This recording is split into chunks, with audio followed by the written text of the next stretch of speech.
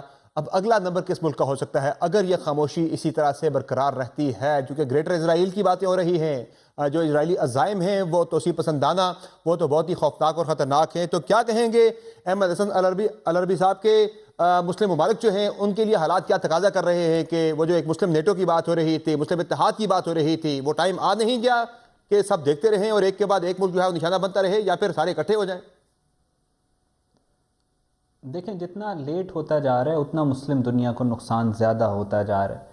اسرائیل نے, نیتن نے تو باقاعدہ طور پہ ایک الائنس کا اعلان کر دیا, جو ہیگزاگون جس کا انہوں نے نام دیا کہ ہم اسرائیل کو بچانے کے لیے, یعنی مطلب یہ کہ اسرائیل کے عزائم کو آگے بڑھانے کے لیے مسلمانوں کے خلاف ایک الائنس بنا رہے ہیں. اور اس میں انہوں نے سب سے پہلے نریندر مودی کو بلایا, پھر اس کے بعد آپ نے دیکھا اسی کے پیٹرن کے اوپر کام کرتے ہوئے افغان طالبان نے پھر اٹیک کیا پاکستان کو. تو وہ تو اپنا ایک الائنس فارم کر رہے ہیں, وہ تو ایک الائنس لے کے چل رہے ہیں.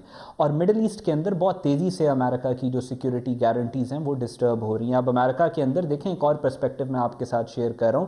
امریکہ فرسٹرز ہیں جو ڈونلڈ ٹرمپ کی سپورٹ بیس ہے, وہ یہ بات کر رہے ہیں کہ امریکہ کی بیسز جو ہیں وہ مڈل ایسٹ کے اندر ہٹ ہوئی ہیں. یہ بہت بڑا ایکسکیوز ہے امریکہ کے پاس کہ ڈونلڈ ٹرمپ اپنا وعدہ پورا کرے اور امریکہ مڈل ایسٹ کے اندر اپنی جو سیکیورٹی پریزنس اور ایکسپینڈیچرز ہیں ان کو کم کرے اور امریکہ کی طرف واپس ان کو لے کے آئے. سو اس ساری سچویشن میں جو ڈیمانڈ ہے, یہ جس طریقے سے ایک کے بعد ایک مسلمان ملک کو ٹارگٹ کیا جا رہا ہے, ایک نئے سیکیورٹی اپریٹس کی اور ایک نئی سیکیورٹی گارنٹیز کی ضرورت مڈل ایسٹ کو ہے. اور یہ ویکیوم جو ہے وہ مسلم کنٹریز مل کر ہی فلفل کر سکتی ہیں. جو مسلم نیٹو کی آپ نے بات کی, یا مسلم by lateral, try lateral, multi lateral alliances کی آپ نے بات کی, یہ ایک نیڈ آف دی آور ہے. اور ہم چاہیں یا نہ چاہیں ہمارا دشمن جو ہے ہمیں مجبور کرے گا کہ ہم یہ الائنس کی طرف بڑھیں. ٹھیک ہے بریگیڈیئر مسعود خان صاحب, آپ بتائیے گا آپ کی کیا رائے ہے کہ حالات کیا تقاضا کر رہے ہیں کہ مسلم ممالک کو اکٹھا ہونا پڑے گا, یہ وقت آ گیا ہے, یا مزید تاخیر کرتے ہیں تو مزید ایک کے بعد ایک ملک نشانہ بنتے رہیں گے؟ چونکہ اس وقت کوئی عالمی قانون میٹر نہیں کرتا, عالمی ادارے میٹر نہیں کر رہے, امریکہ یا اسرائیل جو چاہ رہے ہیں وہ کرتے جا رہے ہیں. لیکن دیکھیں گراؤنڈ ریئلٹیز ایسی نہیں ہے. گراؤنڈ ریئلٹیز میں مسٹرسٹ ہے. ایون آپ دیکھیں آپ کے بلوچستان میں کچھ مڈل ایسٹرن کنٹریز انوالو ہیں, غزہ میں قتل و غارت ہو رہی تھی. جس کنٹریز میں آپس میں there is no consensus, cooperation نہیں ہے, مسٹرسٹ ہے آپس میں. پاس میں ایک عرب نیٹو کی بات کی گئی تھی, لیکن اس میں بھی پھر انہوں نے کہا کہ اس میں پھر انفلوئنس سعودیز ایجپشنز کا ہوگا تو باقیوں کا نہیں تھا. سو مجھے نہیں لگتا ہے کہ اتنا مسٹرسٹ ان کنٹریز کے آپس میں because of their own interest, تو یہ ممکن نہیں ہے. دی اونلی تھنگ میں سمجھتا ہوں کہ ایز اے پاکستان کو اپنا نیشنل انٹرسٹ کو پروٹیکٹ کرنا چاہیے ایٹ آل کاسٹ, باقی ان کے ساتھ نہیں, لیکن ایک الائنس ایسا بن سکتا ہے جس میں پاکستان, سعودی, ترکیہ آ کے اس کو لیڈ کریں. پاکستان کے لیے خطرات آپ کیا دیکھ رہے ہیں؟ پاکستان کے لیے خطرات کس طرح کے دیکھ رہے ہیں بریگیڈیئر صاحب کہ اگر خدا نخواستہ اسرائیل کامیاب ہو جاتا ہے, امریکہ کامیاب ہو جاتا ہے, بالکل ہمارے بارڈر پہ بالکل جو ہے بلوچستان کے ساتھ جو ہے آگے کنیکٹ ہوتا ہے ایران, تو کس طرح کی خطرناک صورتحال پاکستان کے لیے, اس کے کانسیکوینسز آگے اس کے کیا ہو سکتے ہیں؟ بڑے سیریس ہو سکتے ہیں. وی شیئر 9 کلومیٹر کا بارڈر ہے, اس طرف سیستان بلوچستان ہے, اور دیکھیں اس میں انویسٹمنٹ ہو رہی ہے. اسرائیلیز کیوں بات کر رہے ہیں کہ بلوچ بھی کہتے ہیں نکلیں, احوازیز بھی نکلیں, کرد کو کہتے ہیں وہ بھی آپ نکلیں, آذربائیجانیز کو بھی نکلیں, کیونکہ فریگمنٹیشن چاہتے ہیں. تو اس کے امپلیکیشن یقیناً پاکستان پہ بھی آ جائے گی, اور اگر وہاں سے کوئی گڑبڑ ہوتی ہے تو اسپل اوور اس کا پاکستان میں آ سکتا ہے. So therefore Pakistan it's very important کہ ہم اپنے بارڈرز کو پروٹیکٹ کریں, اور تمام جو مینس ہے اس کو پروٹیکٹ کرنے کے لیے اٹھائیں. But at the same time یہ دیکھیں کہ ہمارا انٹرسٹ ایک یونائٹڈ ایران کے اندر ہے, اور اس کو ہمیں ہر حالت میں سپورٹ کرنا چاہیے. ایسا ہی ہے. اعزاز چودھری صاحب, آپ کی رائے میں خدا نخواستہ اگر امریکی اور اسرائیلی عزائم کامیاب ہوتے ہیں تو اس کے پاکستان کے اوپر کیا اثرات اس کے منفی ہیں؟ دیکھیں ابھی تو بہت جلدی ہے یہ کہنا. میں ابھی بھی افغان ایران کے بیانات سن رہا تھا, وہ تو ابھی بھی بڑے یعنی کانفیڈنٹ نظر آ رہے ہیں. ان کا خیال ہے کہ ہم اسرائیل پہ اتنے میزائل پھینکیں گے کہ اسرائیل جو ہے وہ جنگ بندی پہ مجبور ہو جائے گا جس طرح لاسٹ ٹائم ہوا ہے. خدا جانے یہ ان کی جو طاقت کا جو اظہار ہے یہ صحیح ہے کہ نہیں ہے, لیکن اگر ایسا ہو تو شاید واقعی جنگ پھر بند ہو جائے گی اگر یہ کر سکے. لیکن اگر فرض کیا یہ نہ کر سکے اور وہاں پہ پاکستان ایران میں ایک افراتفری سی پھیل گئی رجیم چینج تو نہیں لیکن رجیم کولیپس کرنے کی کوشش کر رہے ہیں امریکہ بھی اور اسرائیل بھی. اور اگر ایسا ہوتا ہے تو یقیناً بہت علاقے میں افراتفری پھیلے گی. پاکستان کی طرف ریفیوجیز تو اتنے نہیں آتے ہیں, بلوچستان سیستان سے اتنے لوگ اس طرف نہیں آتے ہیں. البتہ دوسری طرف جو ہیں وہ زیادہ, لاسٹ ٹائم بھی وہ آذربائیجان اور ترکی کی طرف لوگ زیادہ گئے تھے, تو ہمیں اس طرح تو نہیں ہے. لیکن اقتصادی میدان میں کافی مسائل ہو سکتے ہیں. تیل کی قیمتوں میں بھی کبھی یعنی اس میں اضافے کا امکان بہت زیادہ ہے. تو پاکستان سمیت بہت سارے ملک اس کو سفر کریں گے. اسی لیے پاکستان کی کال تو یہی ہے کہ جناب یہ اس قسم کے جو جنگ ہے اس کو میری باقی مہمانوں سے میرا جو سوال تھا کہ ایک کے بعد ایک ملک نشانہ بنتا جا رہا ہے اسرائیلی عزائم کا, کیا وقت نہیں آ گیا کہ جو مسلم کنٹریز ہیں وہ اکٹھے ہوں, آپس میں اتحاد کریں اور جو جارحیت ہے اسرائیل کی, امریکہ کی, اس کے خلاف ڈٹ کر کھڑے ہو جائیں؟ یہ تو بڑے عرصے سے خواہش ہے جی کہ مسلمان ممالک جو ہے وہ ہوش کے ناخن لیں. اور اب جب کہ آپ مودی صاحب نے جب دورہ کیا اسرائیل کا, تو اس میں اسرائیل کے وزیر اعظم نے کنیسٹ میں جو تقریر کی, اگر آپ نے سنی ہو تو یقیناً سنی ہوگی, اس میں انہوں نے کہا کہ جی ہیگزاگونل الائنس بنانا چاہ رہے ہیں جس کے 2 نوڈز انڈیا ہوں گے اور اسرائیل ہوں گے, اور پھر باقی بھی انہوں نے ذکر کیا. اب وہ کیا ہیں, وہ ایک عالم اسلام کے خلاف جنگ ہے نہیں پوری, کیونکہ وہ اس مشرق وسطیٰ میں اپنی اجارہ داری چاہتا ہے اسرائیل, اور یہ جنوبی ایشیا میں چاہتے ہیں مودی سرکار جو ہیں, اور یہ بھی ہندو گلوری کی بات کرتے ہیں اور وہ جوئش گلوری کی بات کرتے ہیں. یہ بھی مسلمانوں کے خلاف بات کرتے ہیں اور وہ بھی مسلمانوں کے خلاف بات کرتے ہیں. تو چنانچہ عالم اسلام کے لیے تو بڑا ضروری ہے کہ یہ آپس میں متحد ہو کر یہ کچھ کرتے ہیں. لیکن ایسا ہوا نہیں ہے نا جی, آپ کے سامنے ہی ہے. اب تو ایران نے جب باقی گلف ممالک کے اوپر بھی کر دیا ہے, ان کے اوپر تو نہیں کیا, امریکی اڈوں میں کیا ہے, لیکن وہ بہرحال ان کو خفگی ہے اس بات کی. تو مجھے اس طرح تو نظر نہیں آ رہا عالم اسلام میں کوئی اتحاد, لیکن ان کو اس بات کا اندازہ ہو جانا چاہیے سب کو کہ جو خطرات بہت زیادہ ہو گئے ہیں اسلام کے خلاف. جی صحیح ہے. کوئکلی بریگیڈیئر صاحب, آپ کی کیا رائے ہے کہ اب وے فارورڈ کیا ہے پاکستان کے لیے, پاکستان کو فوری طور پر کیا کرنا چاہیے ان حالات کے اندر؟ پاکستان کو اپنا رول ادا کرنا چاہیے. پاکستان کا بڑا اچھا امپریشن ہے پریزیڈنٹ ٹرمپ کے اوپر, اور ہمیں ڈپلومیٹیکلی بھی اور ملٹریلی جو چینلز کے تھرو, کیونکہ ملٹری ہمارے سینٹ کام کے ساتھ اچھے تعلقات ہوتے ہیں, انڈرسٹینڈنگ ہوتی ہے, اور ہمیں اس میں وے فارورڈ کوشش کرنی چاہیے. اور میرے خیال میں ہو سکتا ہے کچھ نہ کچھ بہتری ہو سکتی ہے. ترکیہ کا امپورٹنٹ رول اس میں بھی ہو سکتا ہے. ٹھیک ہے, بہت شکریہ بریگیڈیئر صاحب آپ کا. چودھری صاحب آپ کا اپنے پروگرام میں جوائن کیا. یقینی طور پر حالات بڑی تیزی کے ساتھ بگڑ رہے ہیں, امریکی اور اسرائیلی حملے جاری ہیں ایران کے اوپر. اب تک کی ایرانی میڈیا کی رپورٹس کے مطابق سینکڑوں ایرانی شہری جاں بحق ہو چکے ہیں, جن میں ایرانی وزیر دفاع کے بھی جاں بحق ہونے کی اطلاع ہے. ایرانی ایک کمانڈر ہیں, ان کے بھی جاں بحق ہونے کی اطلاعات سامنے آ رہی ہیں. ایک اسکول پر اٹیک ہوا, وہاں بھی 40 کے قریب طالبات کے جاں بحق ہونے کی اطلاعات آ رہی ہیں. پہلے تہران پہ اٹیک ہوا, پھر دیگر شہروں کے اوپر اٹیک ہوا. یہ حملے بڑھتے جا رہے ہیں. صورتحال کس طرف جاتی ہے اگلے 24 گھنٹوں میں یہ چیزیں واضح ہو جائیں گی. فی الحال ٹرانسمیشن میں اتنا اجازت دیجیے. اللہ حافظ.